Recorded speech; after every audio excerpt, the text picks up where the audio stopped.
Okay, this is Lassie Come Home, Chapter 1. Chapter 1, Not for Sale. Everyone in Greenall Bridge knew Sam Cartledge. Lassie, in fact, you might say that she was the best known dog in the village. And for three reasons. First, because nearly everyone man in the village agreed she was the finest collie he had ever laid eyes on. That was prize indeed, for Greenall Bridge is in the county of Yorkshire. And of all the places in the world, is here that the dog is really king in the bleak part of the northern England. The dog seems to thrive as it does nowhere else, as wind and the cold rains sweep over the flat moorlands, making the dogs reach clothed and as sturdy as the people who live there. The people love dogs and are clever at raising them. You can go into any one of the hundreds of small mining villages in the largest of England's countries and see walking at the heels of humbly kind workmen dogs of such a fine breed and extract bearing as to assure the ivory of weathered dog fanciers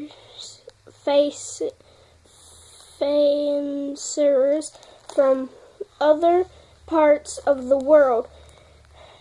And Greenall Bridge was like other Yorkshire villages. Its men knew and understood and loved dogs, and there was many perfect ones that walked at men's heels, but they all agreed that if a finer dog than Sam Cartledge Tricolour Collie had ever been bred in Greenall Bridge, then it must have been long before they were born. But there was another reason why Lassie was so well known in the village. It was because, as the woman said, you can set your clock by her.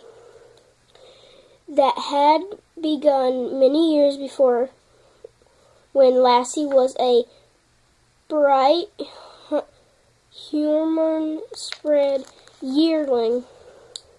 One day Sam Cartledge's boy, Joe, had come home bubbling with excitement. "Mother, I came out of school today, and who do you think was sitting there waiting for me? Lassie! Now, how do you think she knew where I was? She must have picked up your scent, Joe. That's all I can figure out."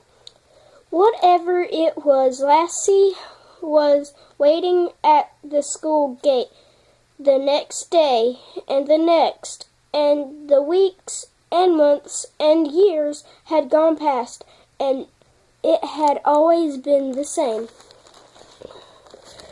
Women glancing through the windows of their cottages, or shopkeepers standing in the doors on High Street would see the proud black, white, and golden stable dog go past on steady trot, and would say, "Must be 5 minutes to 4.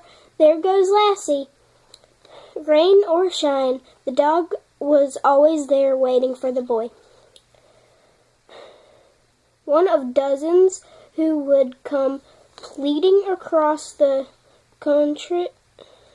considerate playground, but for the dog, the only one who mattered, always, there would be one moment of happy greeting, and then together the boy and the dog would go home.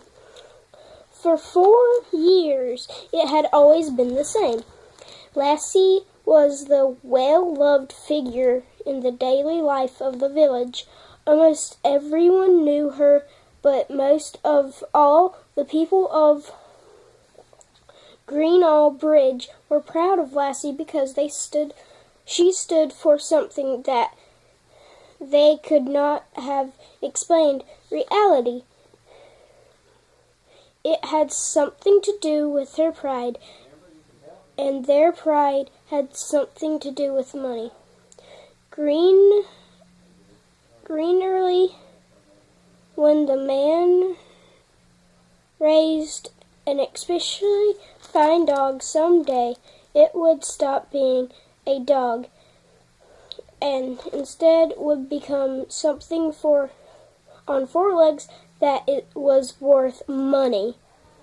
It was still a dog, of course, but now it was something else too, for a rich man might hear of it, or the alert dealers of kennelmen might see it, and then they would want to buy it. While a rich man may love a dog just as truly as a poor man, and there is no difference in them as there is a difference in the way they must look at money. For the poor man sits and thinks about how much coal he will need that winter, and how much pairs of shoes will be necessary, and how much food his children ought to have to keep them sturdy, and then he will go home and say, "Now I had to do it, so don't plowage me. We'll raise another dog someday, and ye'll all love it just the same as ye did this one." That way many fine dogs had gone from homes in Greenall Bridge, but not Lassie. Why, the whole village knew that not even the Duke of Rolding had been able to buy Lassie from Sam Coleridge, the very Duke himself, who lived in his great estate a mile behind the village, and who had his kennels full of fine dogs. For 3 years, the Duke had been trying to buy Lassie from Sam Coleridge, and Sam had merely stood his ground. "It's not use raising for price again, your lordship," he would say. "It's just well she's not for sale for no price." The village knew all about that, and that was why Lassie meant so much to them. She represented some sort of pride that money had not been able to take away from them. Yet dogs are owned by men, and men are budgeted by fate. And sometimes there comes a time in a man's life when fate beaten him so that he must bow his head to decide that he must eat his pride so that his family may eat bread. that was chapter 1 of this book, Lassie Come Home by Eric King. It's actually a pretty good book I got from my school library.